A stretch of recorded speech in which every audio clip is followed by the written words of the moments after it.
So let's see if we can pick that up with our next guest. Let's talk to solicitor Nick Freeman now. Nick, what do you make of this? Do you think that the triple lock pension needs to be secured, needs to remain in place?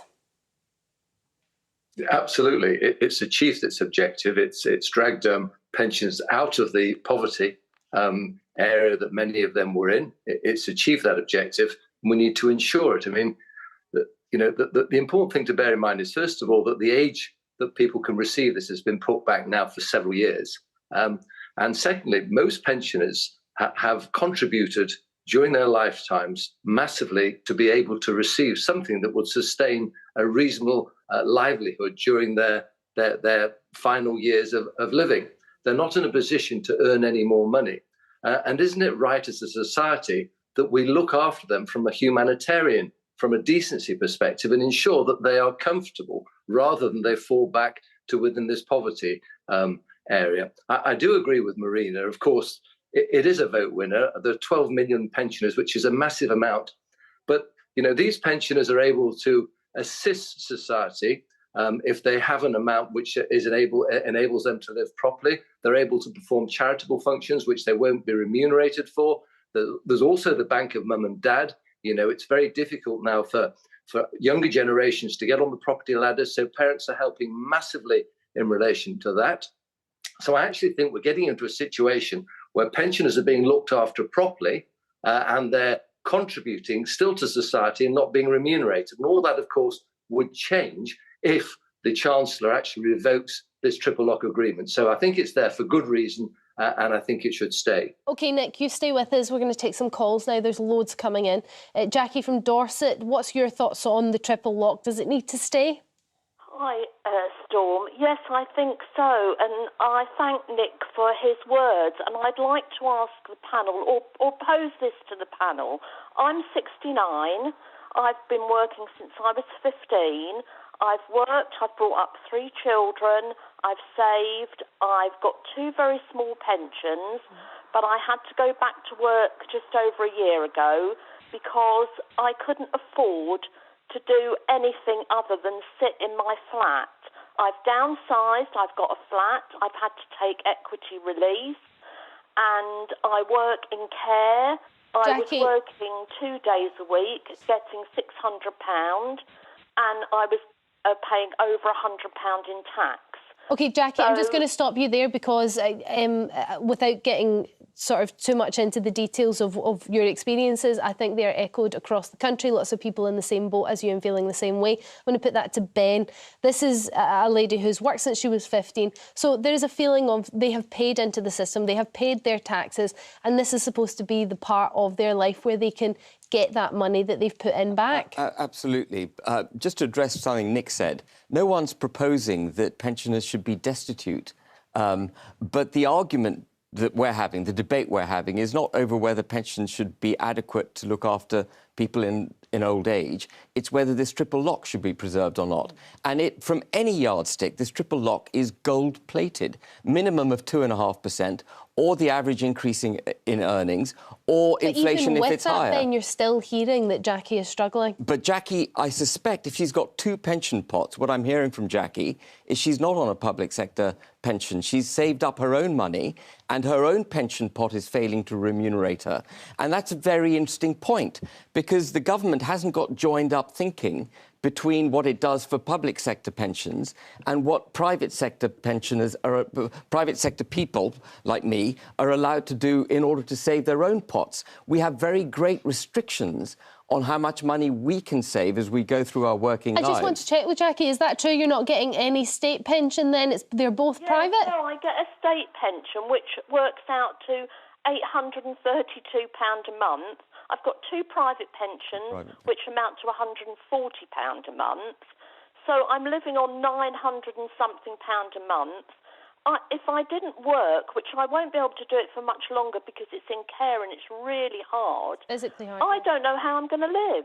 and there's people there on your panel saying, oh, we shouldn't get the triple lock. It amounts to, we got 10.1%. That amounted to £30 extra a month. It's Jackie. nothing. Jackie, I'm advocating, you work in care, I'm actually advocating that people within our health and social care sector should be paid more. Yeah, but Jackie's point is she shouldn't have to be working at her age. Her pension should be able to cover that. Jackie, thank you very much for your call. Melvin from Kent, what's your views on this? We need to protect that triple lock, or it's time to go, even just down to a double lock? I think the triple lock should be saved, yes. And don't forget, we're the worst paid pensioners in Europe. But statistics say, Melvin, you'll be much better than our generation. It's the largest single source of income for most pensioners. There's 2.5 million pensioners currently in poverty, for God's sake. What about the people who, OK, and do you know what, I do actually have sympathy for this, but I'm just, what's sad is that we're now pitting one against the other. But what about the people who go out and work and that is their single source of income and they're not getting, I mean, they've got no income tax relief, they're getting pulled into fiscal drag, they're paying the highest rate of tax. They're not seeing anything like this. So we're not saying take away your pension. We're just saying that the way in which it is increased is in a fairer way when you consider the rest of society are also going out and working and they're struggling and they're still not being able to put food on the table. Melvin? Well, I don't agree. I don't agree with it. I mean, I think the wage increase has gone up above 8.5%. So the triple lock is going to be Melvin, within... can I just ask a question, Melvin? Would you be happy for doctors and nurses to get an 8.5% pay rise? And teachers? Yeah. Okay, Yeah, I would. Just checking. Melvin, thank you very much for your call. John from Manchester, do you agree that the triple lock should be protected? Yeah, I think some of the other callers have said. To give you an example, we hello? Hi there, I can hear you, we're listening. All right, yeah. But basically, last year we received 10.1% in line with the triple lock. Now, my particular landlord put my rent up by 7%, the maximum under the government guidelines. Well, we're going to get to that bit, John, but yes, so that's led you to be struggling now just with the cost of living crisis and everything going up. Yeah, I think looking at the figures, I mean, if we receive the 8.5 next year, April, that will be swallowed up by rent increases, council tax increases, and just general energy increases. I don't think the triple lock is sustainable in long term because obviously you would see the pension rise to a ridiculous amount. So that's the really interesting point, John, and I wanted to bring that to Nick. I was actually going to ask you earlier, Nick, but we've got so many calls, I want to try and get through as many as possible, hear from as many people. But Nick, that is a fact. The triple lock is unsustainable. Economically speaking, we have an ageing population. The number of people moving on to pensions is increasing at a very fast rate. So to increase those pensions in the way that we are is unsustainable. Right. We're living longer and we're working in later years. So I don't know when the government are going to suddenly say, right, this is the age we're going to retire now, and we're not going to push that back, because at the moment what we're seeing is it being pushed back constantly. I think we've got to look at the situation where we are and try and look a little bit into the future rather than too far into the future. And at the moment, we're coming out at a very difficult time with COVID, war in Ukraine, there's a cost of living crisis. Now is not the time to be suggesting to people. The triple lock is not making people rich. It's enabling them to cope with other rises of which they've got no control and sustain the same level of same standard of living. They're not getting rich on the back of this. They're just not falling backwards. And I certainly would argue strongly at this time that is imperative. If things improve the economy, then we may need to look at it again. But certainly for now, in the foreseeable future, I think it's imperative that pensions do not fall back into poverty. We have just heard from John in the fact that his rent's going up, everything's going up, council tax is going to be going up. This is my point. So I think, again, we're looking at the immediate issue.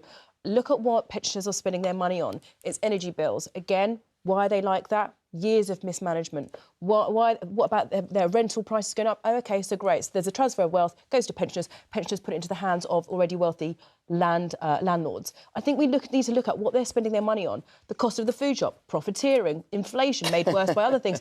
But we're not addressing the root cause here. Well, the root cause here, I think... What the root cause is here is mismanagement, like years and years of government mismanagement of funds. It is profiteering as well. Well, I mean, I think we found a spot that you two would disagree on. No, I mean, I think we might disagree on what you would regard as mismanagement of the economy, but I agree the economy has been mismanaged, and what we're really seeing the result of is a cake that hasn't grown in size. We've had no economic growth.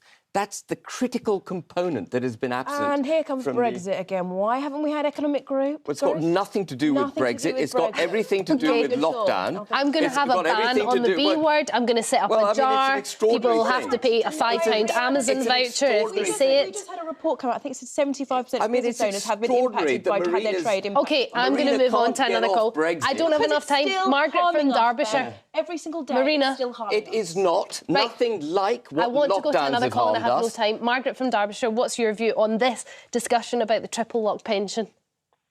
What I feel is that we've worked all our lives. I worked till I was 74 and paid in. They're not giving me anything that I've not paid in for because they've not used the money properly or known how to...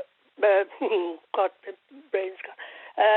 I think it's it's not us that should suffer. We've paid in all our lives from being 18 to 74.